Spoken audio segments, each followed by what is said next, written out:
Well, we finished off Psalm 107 last time, and I'm thinking let's go back to the New Testament, and in fact, let's look at the life of Jesus. Let's look at the Gospels. Uh, I don't think it's. Let me. I'm going to rephrase what I was going to say. I don't want to do this on a verse by verse basis. I don't even want to say let's not leave anything out. It's my gracious, it would take forever, and who knows the thousands of bunny trails that it would stir up in me. So, what if we? Well, I checked with management and. I'm management, so I'm gonna just cherry pick, and let's start with Matthew.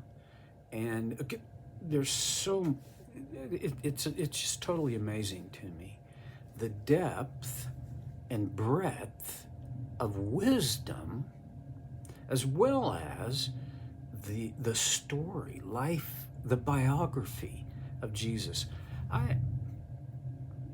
I've spent a good bit of my life, especially my adult life, well, from high school on, so not just my adult life, learning about Jesus. And this was all good. At this point in my life, I want more of Jesus in me, not just in my data bank. Does that make any sense? I want to, well, it's been years and years now since a revival of interest in a book that was written 100 years ago, more than 100 years ago now, called In His Steps. And the theme of that book, which, by the way, it's well worth reading. It's a novel, and I don't know how to. I've got lots of stuff going on in my brain, and I can't get any of it out in the moment, but it's worth a read. The question, there's a question that creates a thread of theme through the entire book. And the question is, what would Jesus do? Well, I guess it was in the 90s and early 2000s, an enterprising group or individual, I never knew which, capitalized that and created jewelry that was simply WWJD. What would Jesus do? Remember that? It's terrific and valid question. But not very many people have enough background to answer it very well. And I'm not talking about worldly Christians or non-Christians. I'm talking about church-going Christians. We just haven't spent enough time reading and meditating and integrating this Jesus into our lives well enough so that we could answer that question. Most people, and I know I'm on a soapbox, but I'm going to keep going because it feels right. Oh boy, is that ever a bunny trail right there, but I'm not going to go. Here's the thing. Most of us, and I include myself in this group, the question we would rather do is, what do I want? And Jesus would be okay with it. See, basically what most of us are after is Jesus signing off on what we want. If I was really serious about what would Jesus do, then what I want, it becomes secondary. Not everything that you and I want is a sin, but with rare exceptions, except on an accidental basis, is what I want and what as good as what Jesus wants. Okay, so let's get started with a journey. I have no idea how long this is going to take. A while. And if we get in over our heads, I'll figure out a way to go another direction or to change the approach. But let's start in Matthew chapter 1. There are things about Matthew, the man, that I wish we knew, but we don't. We can only pull some conjecture. Matthew was, before he became a follower of Jesus, he was a tax collector. Honestly, we don't have anybody like that in our culture in America that I could say, well, it's like this job. No. Collecting taxes in ancient Israel was a very profitable enterprise for the tax collector, but oppressive to the country, to the people. They were collecting taxes to be sent back to Rome.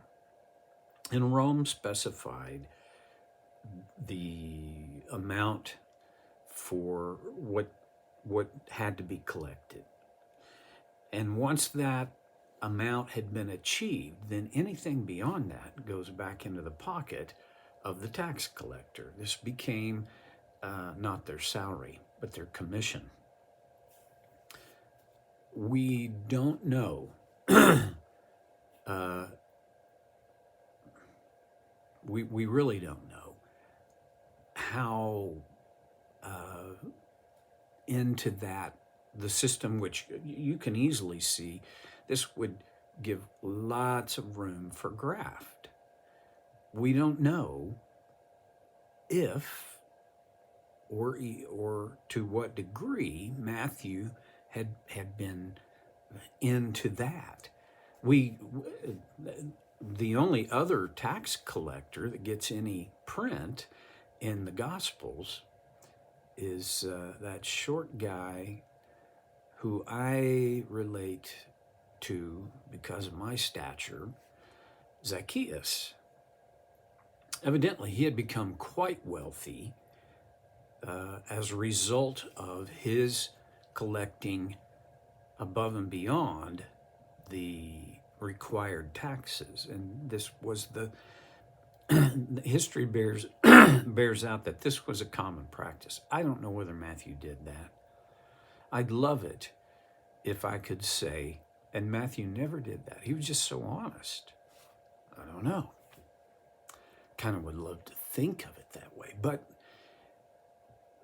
he was not, the bottom, maybe not the bottom line, but one of the important aspects of Matthew as a tax collector is that the tax collector was not considered a noble individual. This was not a noble occupation. This was a much resented occupation. I think Matthew, who was a Jew, I think he was resented, excluded. I think he knew what it was like to be locked out, even hated. I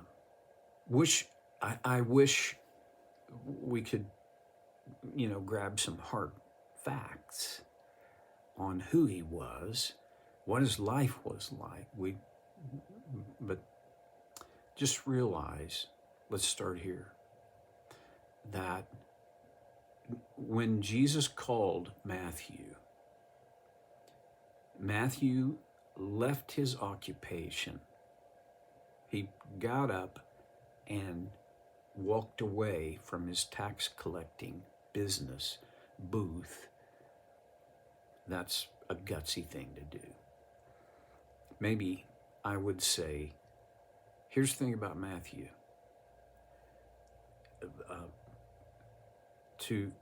In regard to his character, we don't know anything before he met Jesus, but after he met Jesus, we get this strong impression that he was a full-on follower of Jesus.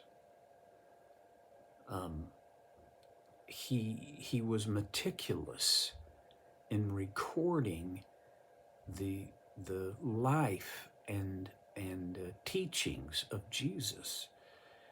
Only two other apostles, and then Mark did that. Well, actually, Luke wasn't an apostle. He was a physician and a historian. So you've got Matthew and John, the two apostles, or two of the apostles, who wrote a biography from their perspective of the life of Jesus. And that's the last thing I'll say about Matthew is we're looking at Jesus and his life through the eyes of Matthew. There's a controversy that has been there for, centuries. So how much of what Matthew wrote in his gospel is dictated to him word for word by the Holy Spirit, and how much of it was his human recollection guided by the Holy Spirit? I have no way of knowing. I kind of fall on the side of the second option, that Matthew wrote from his perspective, out of his memory, and was guided by the Holy Spirit. His personality, his perceptions show up throughout the entire Gospel of Matthew. And this helps explain why all four of the Gospels seem different in their approach, although not significantly in their content. We're seeing Jesus in the four Gospels. It's like the turning a diamond. The facets of the diamond of Jesus' life are the men through whom God decided, for reasons I don't need to know, these men will tell the story. These men will record what I want recorded of my son's life and work and teaching. Matthew begins his story of Jesus centuries before Jesus with the genealogy. This is a part of when a lot of people decide, I think I'm going to read the Bible. If they open it to Matthew chapter 1, it takes almost no time for them to decide, nope, can't do it. It's way above my head. I can't even pronounce half these names. Well, next time we're going to look at this genealogy and why in the world would it be included. But for now, I'm going to quit. I'll see you next time on Soul Care with Stevie Boy.